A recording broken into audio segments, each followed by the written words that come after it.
everyone. Welcome back to the Imperfect Homeowner podcast by the Imperfect Podcasters. Today we're going to be featuring Mike here with Doc's Roofing. We're just going to have a little chat about the roofing stuff. You know, all of us as homeowners, this is one of those things that can be a nightmare if you don't know much about it. So I figured we'd bring on an expert and we can just kind of have a little one-on-one chat and, you know, tell us a little bit about what you do when it comes to roofing. Well, first and foremost, thank you so much for allowing me on the company. My name is Michael Doc Rannigan, owner of Doc's Roofing and Construction. And I'm so glad that the title of your podcast is the Imperfect Podcaster. So now when we have hiccups, we already know we weren't supposed to do this right in the first place. That's right. Right? Yeah. And so, this time of year is what we consider storm season. Okay.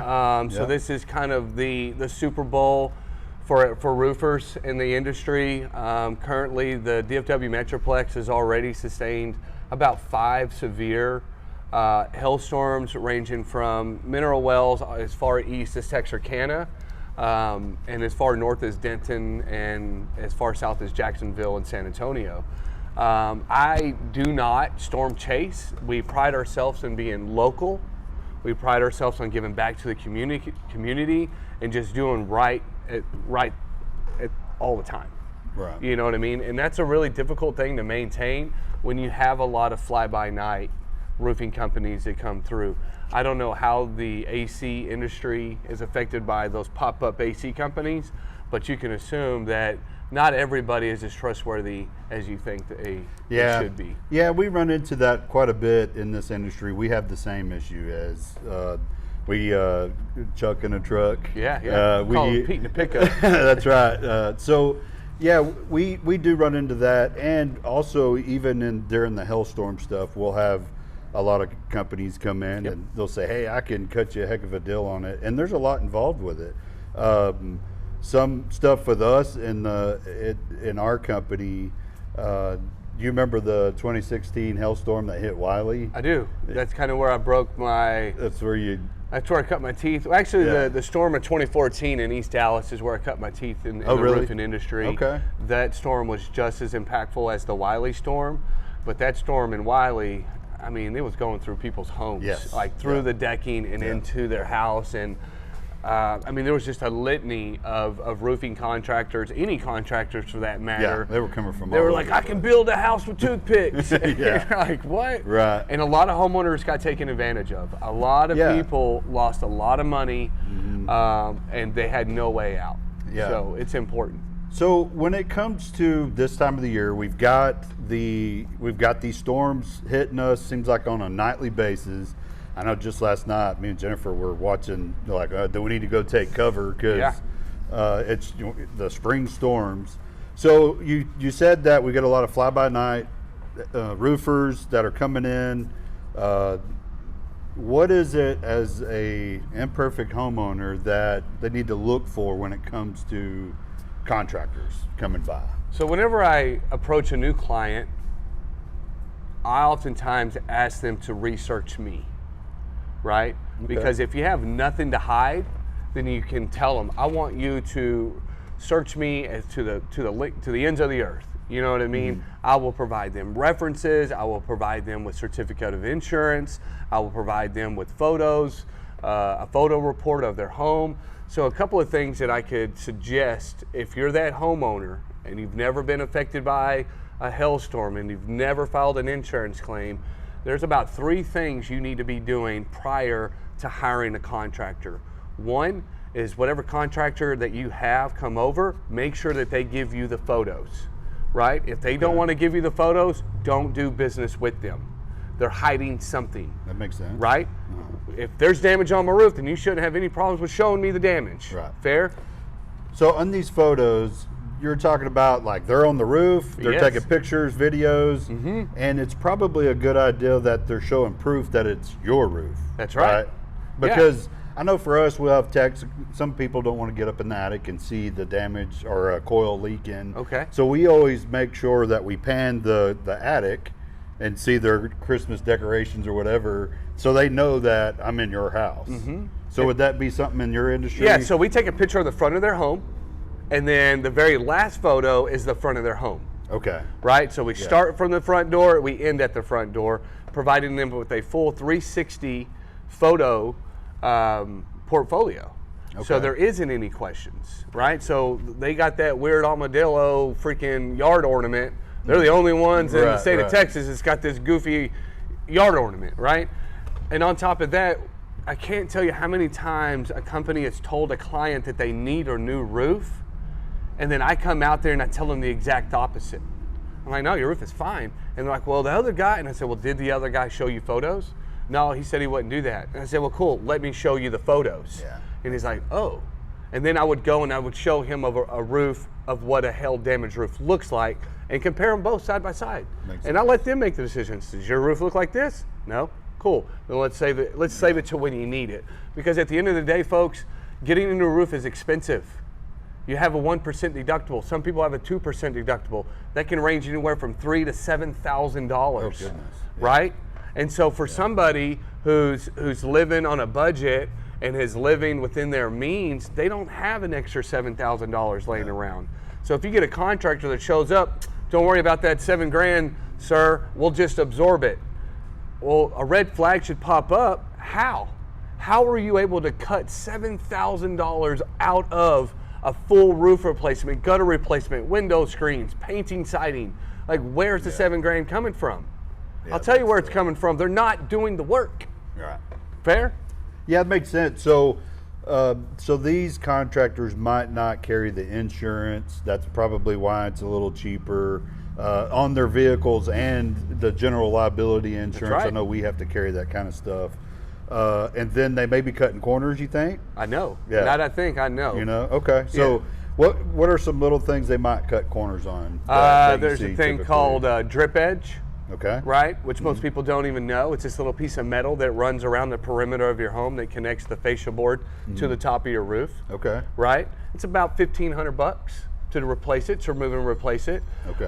You have vent stacks that are on the roof that may not get replaced. They may not remove the felt paper, which is the underlayment that's from the plywood and in between the shingles. Okay. Right? So there's an underlayment there that acts as a water protectant. They may not replace that. And they may say, well, why is that so important? If you do not remove that, you're unable to inspect the plywood for any rotten decking. Makes sense. Maybe the decking has popped up and it's not nailed down properly anymore. There's so many reasons why you want to strip that roof down to the bare bones so that you can do a 100% full inspection, because at the end of the day, I don't want to come back to your roof because I didn't do the job right the first time. That is costly, loss of time and energy, and then my reputation looks bad. Yeah. But if you hire that Pete in a pickup, you're going to give them that money, and you're going to have a problem 2-3 years from now. Guess who you're not going to be able to get a hold of? Yeah. And then they're going to call me like, hey man, I'm sorry for not using you. Can you help me out? You know what I mean? Right. And Makes so, sense. yeah, it may cost a little bit in the front, Right. but 5 years down the road, you're going to be thankful that you did it the right way. Yeah. Makes sense. And what we like to do with when people pay out of pocket is we actually put that money back into their home, upgrading them to an impact resistant shingle. Okay. Right? So if you get a contractor and they don't know anything about the product they're using, you might want to find somebody else. It's kind of a big deal. Right? If you ask that roofing company, hey, can you provide me with references to people that you've done in my area, and they can't, that's a red flag. Can you provide me with a certificate of insurance, not only for me, but even the crew that you're hiring to put on top, that you're putting on my property? You know what I mean? Are they doing background checks, right? Because you're essentially going inside of their home. Yeah, right? It's a sacred place. It's a sacred place. Yeah. You don't want some random Joe Blow from anywhere just to come inside your home, scope your place out. They may not even be there to do your roof. They may be just checking out your property to set up a time to come and rob you. Yeah. So there's so many different areas that a homeowner should be cautious when just allowing anybody on their property. So my biggest thing is do your research, do your due diligence. Check out the BBB, check out their Google reviews, look on Facebook. I tell you what, if you want to know a roofing company is good or bad, go to Facebook and look at their reviews. People will tell you, you know? Yeah, you're right. In our industry, it's the same thing when it comes to reviews. You know, like for us in our business, I tell everybody we're not perfect. We screw up. That's right. But the difference is how you recover from it, right? That's what makes the difference. And even if somebody is so mad to give you a bad review, it's about how you handled it there. Yes. On the whatever social media platform and off, right? Because I know for us, we'll throw a little, hey, I'm so sorry you feel this way. I'd love to call you. I'm the owner, and let's talk about this. Because, everybody's human, right? Mm-hmm. And, we try our best to deliver the utmost perfect product and service that we can out there. And the way we do that is we go get educated on it. We're trained on it. We are constantly meeting with our reps when it comes to our product lines to see what's new going on out there. I'm sure in the roofing industry, there's a lot of stuff just changing. There's technology is no different than a cell phone. You buy it, it's 6 months later, it's outdated. It's outdated. Yeah. So, so would you say when it comes to a homeowner, especially this time of the year, it wouldn't hurt to be aware of the surroundings when it comes to weather, because we got to be careful, right? We got to know our hiding places and stuff when it comes to sheltering in place. But we also need to kind of keep vetted out a good roofing company to be prepared. So that way you're ahead of the game and not scrambling because you got a hole through the roof like the 2016 hailstorm. That's right. In Wiley. Because there's a lot of people out there that their houses were flooding, and just whoever the first person was that they were using them, and like you said, they just took their money. They took the money and ran. Yeah. So let me ask you this: in my industry, we do a lot of maintenance. When it comes to the AC systems, right? For us, the AC, the air conditioning is just as expensive as a roof, right? I would agree. So it's just like your car. You got to change oil, your filters and tires, and really just do that maintenance to have it last a lot longer. So when it comes to a roof, is there some maintenance that can be done on a regular basis? Absolutely, and we offer our current clients and any homeowner for that matter a roof maintenance program. And what that consists of is our company coming out to your home twice a year and doing a full-on exterior perimeter evaluation, starting from your gutters, making sure that if you have a bunch of trees, that your gutters aren't full of leaves, and say, hey, we suggest you put leaf guards on. We'll get on the roof and look at your roof accessories, make sure that the silicone on the roof hasn't began to crack or deteriorate, right? We look for any shingles that may be lifted and no longer adhere to the roof system. We'll look around your fireplace to make sure that the flashing around the fireplace hasn't begun to deteriorate or being pulled back or rusted. We're looking for nail pops that may have protruded through the shingle. All of those areas that we're looking at is designed to prevent water from going inside your home. And here's the kicker with water. Water is one of the most elusive things out there in the world. And so just because it rained today and you didn't see a leak tomorrow doesn't mean that the leak wasn't there, because we have to know that the water comes in through the home, goes through the insulation, and then finally penetrates through the sheetrock of your ceiling. So that leak could have been apparent for many, many months. It was just the most recent rainstorm that caused it to be to pop up.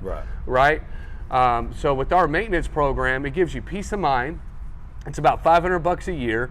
And that money, if you should ever have to file a claim, we say you've already prepaid $500 towards your roof replacement. That's cool. So you're still getting value back. Not only are you getting peace of mind, but we're taking that money and giving it right back to the homeowner. Makes sense. Right? Because if we go out there twice a year and nothing's ever wrong, well, I feel bad for just taking your money. But if we end up having to do a repair, that $500 goes to that repair job. So it becomes a very beneficial way for a homeowner to have peace of mind and protect their home. And another caveat to that is when we do that maintenance program and we submit it to their insurance company, the insurance companies are going to look at you, the homeowner, as you're no longer being neglectful. You're doing whatever it takes to make sure your home is in good standing. Because at the end of the day, it's the homeowner's responsibility to ensure that your home is maintained, not the insurance. That makes sense. And that's why a lot of those companies are such a pain in the butt, the insurance companies to work with, because so many people take advantage of them. That's right. So by doing this maintenance and working with your insurance company, then I'm sure the approval rates are a little bit faster and smoother, because they know that you're that homeowner that'll take care of things. Right. So I had a question. You said that you're checking around the flashing, and then you said there's some kind of like caulking around that. Is that, what'd you call it? It's silicone. Silicone. So silicone is around what areas of the roof? So you'll have silicone should be around any areas where the wall, the brick meets the roof line. Okay. Right? And or anywhere that we have nailed something in that is now exposed. Okay. So like a roof vent, right? Those roof vents are those little square boxes that are on top of people's homes. Okay. Typically the nails are exposed, so we dab silicone on top of it. But the problem with that is over time, the Texas sun deteriorates that silicone product, thus leaving the nail head exposed and water to enter inside of the property. That makes sense. So we go out there and make sure, especially as you get into your roofs that are 10 years or older, that's when you really want to get involved with the maintenance program. Okay. If you got a brand new home, your house is going to be okay for the first 5 to 7 years. Okay. But once you get into the 10-year life of your roof, you're really going to want to start doing your due diligence as a homeowner to ensure that that roof is going to continue to protect you for 10 more years. Because there's a lot of things that you can do to increase the lifespan of your roof by just doing some simple maintenance on it. That does make sense. You also mentioned about the gutters. We all are expecting that. I know just was it last week I was up there. I finally bought me a new leaf blower, and I don't have that much of a pitch on my roof, and I've been on a lot of roofs over the years, so I felt confident of getting up there and blowing it out. And I'm telling you, that was spooky. It is. So I also saw that I had ants that were living in my gutters, and I also had little trees starting to grow up there.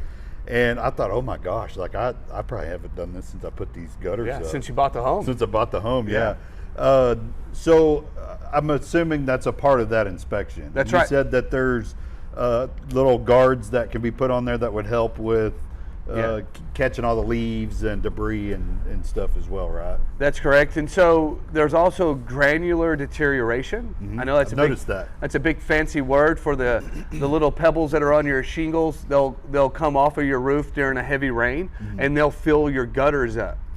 If you don't clean that out, it adds weight to your gutters, which over a period of time can start to pull away from your fascia board. Okay. Right? Because you're adding additional weight.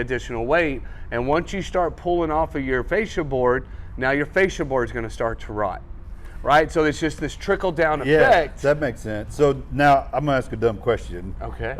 The fascia board that's what it's connected to? That's what it's connected to. Okay, because I know a lot of people have asked me, like, what's a fascia board? Yes. And it's that part plays an intricate part of the roof as well, right? That part does play a very... So that part is where the drip edge is connected to. Okay. So typically, if you guys can see, when the roof meets the wall, there's a gap.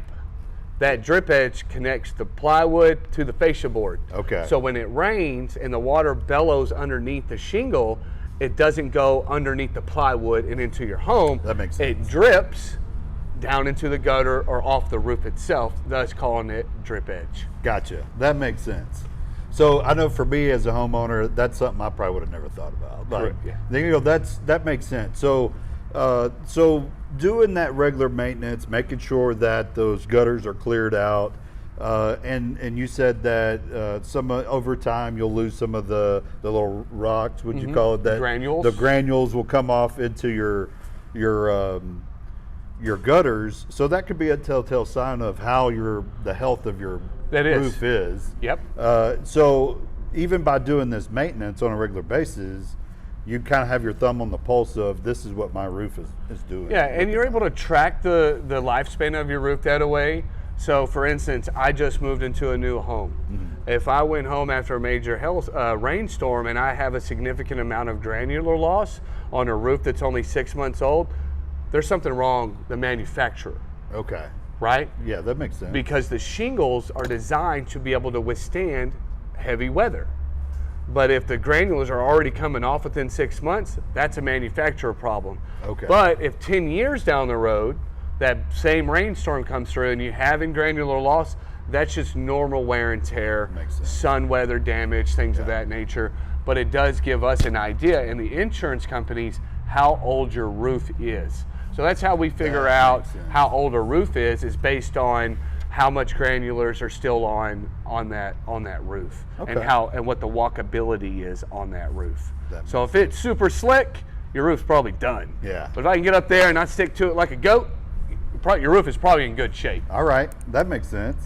Well, cool. I think we've covered a lot of ground today. There's definitely a lot of information. Yeah, there's a lot of information there. So, we're all imperfect homeowners, and that's what this is about. It's just kind of getting ourselves a little bit educated, taking 10, 15 minutes, watch this cool video of the imperfect podcasters out here trying to just make a little bit of a difference in our homeowners. Mike, I appreciate you coming on with us. He is one of our preferred vendors, so definitely give him a shout.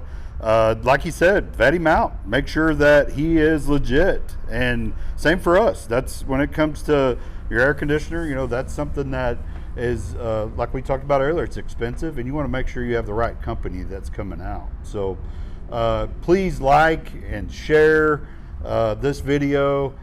Just get the word out there. Just, all your friends and family, and let them know that here's a little tips and tricks for you in the home. And I love the fact that this podcast isn't designed to sell your audience something. It's designed to educate people. And at the end of the day, folks, education is your friend, and making the right choice is paramount to having a home that you trust, the home that you can sleep easy at night. And by being and vetting your contractors, regardless of who you use, it's important that you know, like, and trust that individual. Thanks again for having me on. Yeah, you're welcome. Thanks for coming on. Yeah, no worries.